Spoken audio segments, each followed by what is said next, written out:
स्वागत आप सभी का YouTube channel knowledge TV Haryana. आज 25 दिसंबर सभी हरियाणा वासियों के लिए 10 धमाकेदार घोषणाएं सामने आ रही हैं।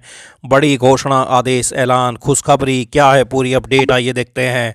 हरियाणा की हर छोटी से बड़ी योजना, घोषणा, आदेश, फैसला, निर्णय, मौसम, सभी की जानकारी सबसे पहले आपको यहां पर मिलती है। तो चैनल को सब्सक्राइब भी जरूर कर लें। तो चलिए देखते हैं दिन भर की 10 बड़ी खबरें, घोषणा, ऐलान। सबसे पहले बात करते हैं कच्चे कर्मचारियों के लिए महा खुशखबरी। हरियाणा के 1,20,000 अनुबंध कर्मचारियों के लिए आज से नई शुरुआत हो गई है। उनकी जॉब सिक्योरिटी 2025 नियमों के तहत आवेदन के लिए ऑनलाइन करने और उनके निपटान के लिए एक पोर्टल शुरू कर दिया गया है। तो ये आप देख सकते हैं पोर्टल का लिंक। पोर्टल की शुरुआत मुख्यमंत्री नायब सैनी ने की। इसका कर्मचारियों को करीब 1 साल से इंतजार था। 2 दिन पहले मुख्य सचिव द्वारा इस संबंध में एक लेटर भी जारी किया गया था। इसमें लिखा था कि अनुबंध कर्मचारियों को जॉब सिक्योरिटी का लाभ देने की प्रक्रिया में पारदर्शिता, सटीकता और एकरूपता सुनिश्चित करने के उद्देश्य से अब सभी मामलों का निपटान केवल ऑनलाइन माध्यम से किया जाएगा। किसी भी प्रकार के भौतिक आवेदन या ऑफलाइन आदेश स्वीकार नहीं किए जाएंगे और न ही उन्हें मान्य माना जाएगा। तो ये चीफ सेक्रेटरी की तरफ से नोटिफिकेशन जारी किया गया था। तो वहीं आज पोर्टल लॉन्च कर दिया गया है। अनुबंध कर्मचारियों को पंजीकरण कर सभी आवश्यक दस्तावेज 31 जनवरी 2026 तक पोर्टल पर अपलोड करने होंगे। इसके बाद डीडीओ द्वारा सेवा रिकॉर्ड का सत्यापन 28 फरवरी 2026 तक किया जाएगा। वित्त विभाग की ओर से पात्र कर्मचारियों के लिए सुपर न्यूमेरर पोस्ट का सृजन 31 मार्च 2026 तक किया जाएगा। 30 अप्रैल तक लेटर मिलेंगे। संबंधित विभागाध्यक्षों की ओर से अंतिम स्वीकृति एवं सेवा सुरक्षा के प्रस्ताव संबंधी लेटर 30 अप्रैल 2026 तक जारी किए जाएंगे। सभी प्रशासनिक सचिव, विभागाध्यक्ष, बोर्ड निगमों के प्रबंध निदेशक, मंडल आयुक्तों और उपायुक्तों को निर्देश दिए कि निर्धारित समय सीमा की कड़ाई से पालन सुनिश्चित करें। किसी भी प्रकार की देरी या अनुपालन में कमी के लिए जवाबदेही तय की जाएगी। तो ये बड़ी अपडेट। आइए अगली बड़ी घोषणा देखते हैं। हरियाणा विद्यालय शिक्षा बोर्ड की ओर से कराए जाने वाले HTET की घोषणा को लेकर आज बोर्ड के अधिकारियों ने प्रेस कॉन्फ्रेंस की है। इसमें बोर्ड के चेयरमैन, उपाध्यक्ष और सचिव मौजूद रहे। उन्होंने बताया कि शिक्षा बोर्ड की ओर से 17-18 जनवरी को HTET के लिए प्रपोजल भेजा हुआ है। इन्हीं तारीखों में परीक्षा हो सकती है। बोर्ड की तरफ से HTET 2025 की अधिसूचना जारी की जा चुकी है। 24 दिसंबर से ऑनलाइन आवेदन शुरू हो गए हैं और फार्म भरने की अंतिम तिथि 4 जनवरी रखी गई है। तो 10 दिन मिले हैं अप्लाई करने के लिए। अभ्यर्थी समय पर अपना फार्म भरकर परीक्षा में बैठ सकते हैं। फार्म में करेक्शन 5 जनवरी 2026 तक की जा सकती है। HTET की परीक्षा के लिए आवेदन करने वालों के लिए फीस का स्लैब बनाया गया है। इसमें SC और PH के JBT अभ्यर्थियों के 500 रुपये, TGT के लिए 900 और PGT के लिए 1200 रुपये फीस लगेगी। वहीं जनरल और OBC के लिए JBT की 1000, TGT के 1800 और PGT की 2400 रुपये फीस रहेगी। जिनके पास हरियाणा का डोमिसाइल नहीं है उनके लिए JBT की 1000, TGT के 1800 और PGT की 2400 रुपये फीस रहेगी। तो वहीं कौन सी एजेंसी कराएगी एग्जाम, बोर्ड चेयरमैन ने कहा कि पिछली बार मिली खामियां पर फोकस किया गया है। पिछली बार CCTV फ्रिस्किंग और वीडियोग्राफी में काफ़ी खामियां मिली थी। इसकी वजह से शिक्षा बोर्ड ने फैसला लिया कि HTET की परीक्षा सुचारू एवं सतर्कता के साथ कराई जाए। इसलिए निर्णय लिया कि पब्लिक सेक्टर यूनिट या एजेंसियों की सेवा ली जाएगी। उन्होंने कहा कि लोकल वेंडर होते हैं जो सेवा के नाम पर खाना पूर्ति करते हैं, उन्हें सीधा न लिया जाए क्योंकि पब्लिक सेक्टर यूनिट का अपना एक स्तर होता है। हरियाणा में दूसरी परीक्षाएं जैसे HPSC और स्टाफ सिलेक्शन कमीशन की परीक्षाएं भी वही कराते हैं। उन्हीं एजेंसियों द्वारा सुविधा लेने का प्रयास किया जाएगा।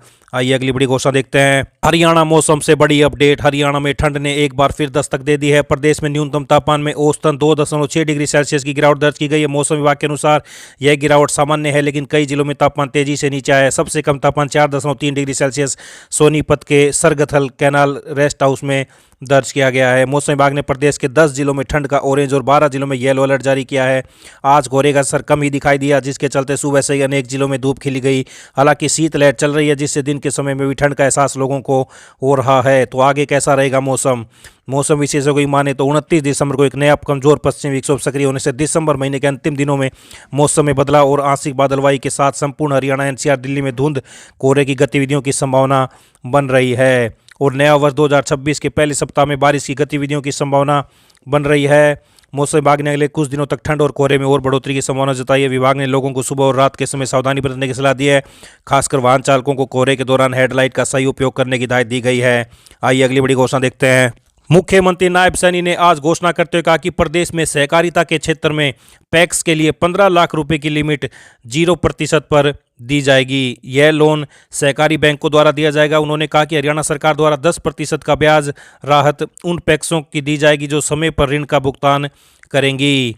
तो ये बड़ी अपडेट, मुख्यमंत्री ने बड़ी घोषणा की, पैक्स के लिए 15 लाख की लिमिट 0% ब्याज पर होगी। नायब सैनी ने कहा कि केंद्र सरकार द्वारा प्रधानमंत्री श्री नरेंद्र मोदी के सहकार से समृद्धि के मंत्र को आगे बढ़ाते हुए राष्ट्रीय सहकारिता नीति 2025 लागू की गई है। इसमें करोड़ों किसान, दुग्ध उत्पादक, ग्रामीण महिलाएं, कमजोर वर्ग को केंद्र में रखा गया है।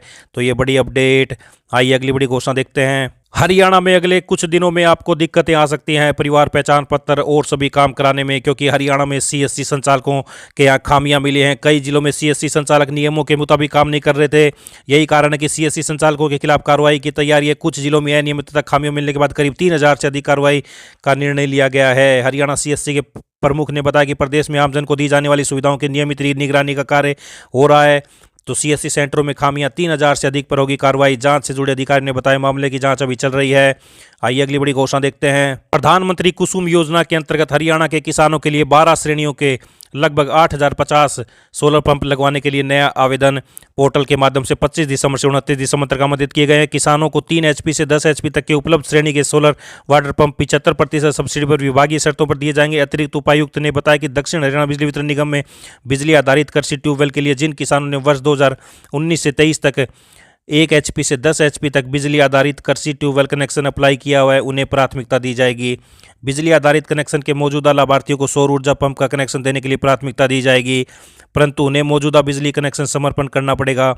इस वर्ष के लक्षित लाभार्थियों का चयन परिवार की वार्षिक आय पर वह भूमि धारण के आधार पर होगा। एडीसी ने बताया कि किसान के पास परिवार पहचान पत्र और उसके अपने नाम पर कृषि भूमि होना जरूरी है। एक परिवार पहचान पत्र में एक ही सदस्य एक बार लाभ ले सकता है। यदि परिवार ने पहले सोलर पंप ले लिया है और बिजली आधारित कनेक्शन हो तो वह किसान इस स्कीम का लाभ प्राप्त नहीं कर सकता है। जहां जल स्तर 40 फीट गहरा वे योजना में नहीं शामिल। एडीसी ने बताया कि धान उगाने वाले किसान जिनके क्षेत्र में हरियाणा वाटर रिसोर्स अथॉरिटी की रिपोर्ट के आधार पर भूमिगत जल स्तर 40 मीटर से नीचे चला गया है, वह किसान इस योजना के पात्र नहीं है। तो ये बड़ी अपडेट। सोलर पंप की स्कीम वर्ष 2025-26 के नियम और शर्तों की जानकारी हरेड़ा की वेबसाइट पर आप देख सकते हैं। तो ये बड़ी अपडेट। 75% अनुदान पर सोलर पंपिंग के लिए आवेदन। आइए अगली बड़ी घोषणा देखते हैं। मुख्यमंत्री सीएम नायब सैनी ने कहा कि हम जल्द ही प्रदेश में 6000 नए पुलिस जवान भर्ती करने जा रहे हैं। सीएम ने कहा कि इनमें 1000 महिला पुलिसकर्मी शामिल होंगे, तो जल्द ही 6000 पुलिस जवान भर्ती होंगे। आइए अगली बड़ी घोषणा देखते हैं। तो एचटेट अभ्यर्थियों के आवेदन के लिए 10 दिन मिले हैं। हरियाणा विद्यालय शिक्षा बोर्ड की ओर से एचटेट के लिए आवेदन बुधवार से शुरू हो गए हैं। खास बात यह है कि इस बार आवेदकों को ऑनलाइन आवेदन करने के लिए सिर्फ 10 ही दिन मिले हैं। आवेदन करने की अंतिम तिथि 4 जनवरी है। तो आवेदन के लिए बोर्ड की आधिकारिक वेबसाइट पर लिंक जारी कर दिया गया है। आवेदन में सुधार के लिए अभ्यर्थियों को 4 और 5 जनवरी का समय दिया जाएगा। तो ये बड़ी अपडेट। ये सभी हरियाणा वासियों के लिए आज सुबह सुबह बड़ी खबरें, घोषणा, आदेश, ऐलान, पल पल की जानकारी सबसे पहले सबसे सटीक आपको यहाँ पर मिलती रहेगी। तो यूट्यूब चैनल नॉलेज टीवी को सब्सक्राइब जरूर कर लें, वीडियो का घंटी जरूर दबाएं ताकि अगली वीडियो का नोटिफिकेशन आपके पास पहले ही पहुंच जाए। वीडियो को लाइक शेयर कमेंट सब्सक्राइब जरूर करें। मिलते हैं अगली बड़ी घोषणाओं के साथ, तब तक के लिए बहुत बहुत धन्यवाद।